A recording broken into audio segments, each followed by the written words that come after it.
ஒன்றிய பாஜக அரசோட ஜிஎஸ்டியால வரி உரிமை இல்ல, நமக்கு வர வேண்டிய நிதியும் தரல. குடைச்சல் கொடுக்கறதுக்காகவே அனுப்பி வைக்கப்பட்டிருக்கக்கூடிய ஆளுநர் ஒருத்தர் உட்கார்ந்திருக்காரு. தமிழ்நாட்டுக்குள்ளே இருந்துகிட்டு தமிழ்நாட்டுக்கு எதிராக செயல்படக்கூடிய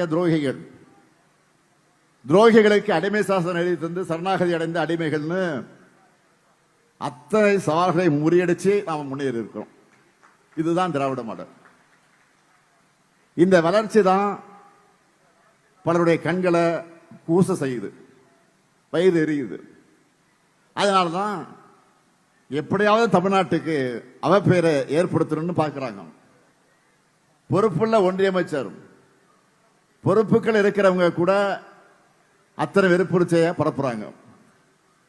தமிழ்நாட்டு மேல வெறுப்புணர்ச்சியை பரப்புனா அது மூலமா வட மாநிலங்கள்ல வாக்குகளை பெற முடியும்னு நினைக்கிறாங்க.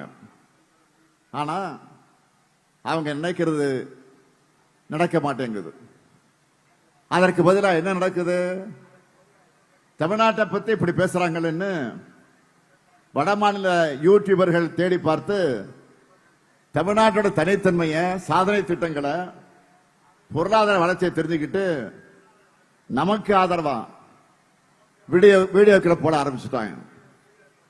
வளர்ச்சியை தொடர்புனா எந்த மேப் எடுத்தாலும் இந்தியாவோட தெற்கு பகுதி வளமா இருக்கிறத எடுத்து சொல்ல ஆரம்பிச்சுட்டாங்க.